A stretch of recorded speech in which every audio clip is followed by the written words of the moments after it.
Hello, everyone. I'm Fernando Vidal, co-founder and data scientist at 3Fourteen Research. In this video, I'll be providing a walkthrough of our new portfolio builder tool, which is now available to all our clients. This tool allows users to backtest asset allocation models by selecting their own asset menu, benchmark weights and constraints, and then to leverage 3Fourteen Research trend models to actively shift allocations to improve performance. On the left-hand navigation bar of our client site, you'll now see the Portfolio Builder link. So we'll click on this to get started. On this page, we're given our first set of configuration options for our backtest. So we'll start by giving our portfolio a name. Next, we will select what alpha model we want to use for our backtest. Alpha models basically determine the method the model will use to tilt away from benchmark weights. For this walkthrough, we will be using trend breadth plus risk parity, the same alpha model used in 3Fourteen Research's real asset allocation model. This model uses our proprietary trend breadth metric across assets to rank our asset menu based on the strength of each asset's trend across many different windows of time. The model actively increases weights on assets with strong trends while dampening the effect of that active weight depending on how volatile the asset is. We have a few other asset models in this list, but expect to add many more options in the future. For example, this 200-day SMA strategy will switch any asset from a benchmark weight into cash for any asset that is trading under the 200-day moving average. Fixed benchmark weights give you no active weights and just backtest a static fixed set of weights historically, for example. We can look at a performance comparison to add to our reporting and compare across a couple of different off-the-shelf kind of common portfolio allocations, 60-40, 80-20, etc. We can select our rebalance frequency to determine how often we're going to rebalance the portfolio.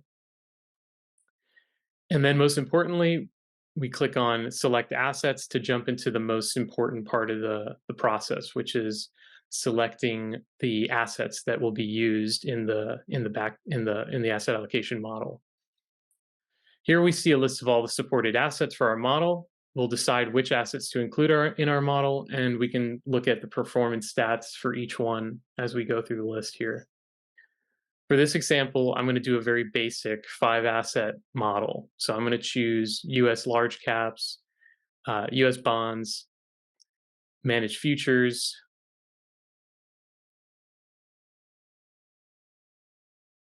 Bitcoin, and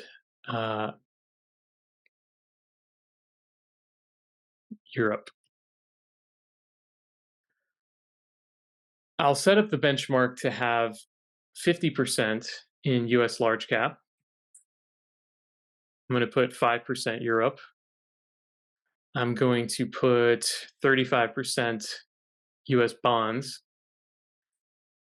And I'm going to select 2% Bitcoin and 8% managed futures. Now, as you saw while I was selecting those weights, this benchmark bar gets filled up with respective weights that you're choosing for each asset class. And once you hit 100%, your portfolio is completely specified. So as you add and remove assets and change weights, this bar will reflect the current sum of all your benchmark weights. And once you're done setting your benchmark weights up to 100%, you can go ahead and run the backtest. A couple of other options I want to go through here is we also have this minimum weight column and this maximum weight column. So for example, we included Bitcoin in this backtest. If, for example, we want to ensure that regardless of what alpha model we're using, Bitcoin's weight can never exceed, let's say, 3%, we can go ahead and set that constraint here in the asset menu configuration. In addition, let's say that we don't want to use the Bitcoin price history before there was publicly traded ways of getting Bitcoin exposure. We can change the start date for the assets inclusion in the backtest here. So let's say I only want to include data from the middle of 2018 onwards.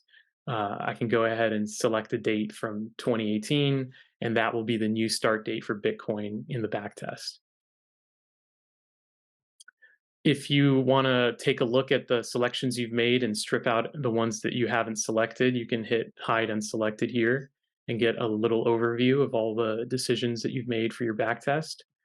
And since I'm at 100% here and these asset class weights are okay with me, I'm going to hit done. So now we've fully specified the backtest, and I'm going to go ahead and hit run here.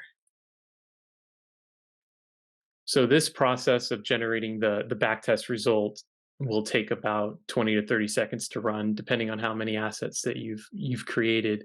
But what's happening in the background here is we are layering in our alpha model on top of the benchmark weights selected, and then doing a analysis of the weights that come out of that, and then going in and adding the constraints that were chosen in the configuration so that the actual final portfolio allocation is as close as possible to what the alpha model wants to do in terms of active weighting, while still being consistent with the constraints chosen in the configuration. So now we have our backtest result here. And it comes through as a bundle of PDF files here. There's 7 pages, but we expect to add more in the future.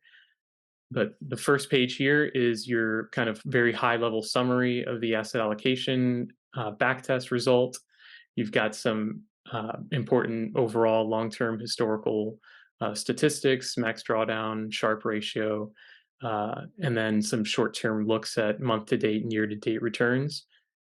Page 2 is a table similar to the table that we show in the real asset allocation model page on our site, showing the benchmark weight for each asset, the current weighting that the model wants to do intra rebalance period. So I chose monthly here, and so the portfolio will rebalance monthly.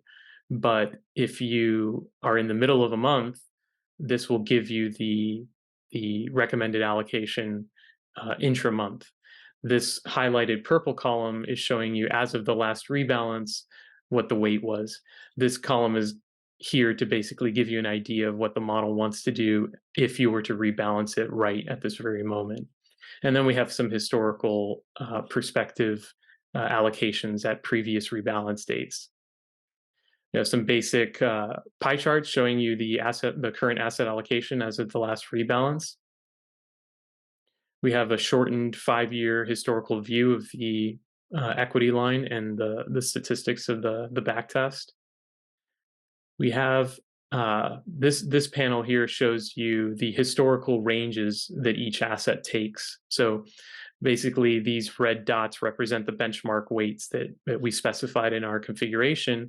And then these bars show what the alpha model does historically in terms of the min and max weights for each of the assets, and then for the asset classes as a whole. Here we have a historical allocation stacked area chart of basically the portfolio in terms of the individual assets and then the asset classes on this page. And then the final page is a calendar year performance and then a monthly return matrix. So you can see the best months and the worst months historically in the backtest and get some kind of perspective on how the portfolio did during the times you're interested over the backtest window. So you can download this PDF and save it. And once you've run your model and gotten your output, there's this link on the nav bar here that says My Portfolios. So if I click this, you'll see now that the portfolio we just created is in this list here. It gives you a little summary of what the portfolio is all about, the alpha model you chose, benchmark, rebalance term, and the last time you ran it.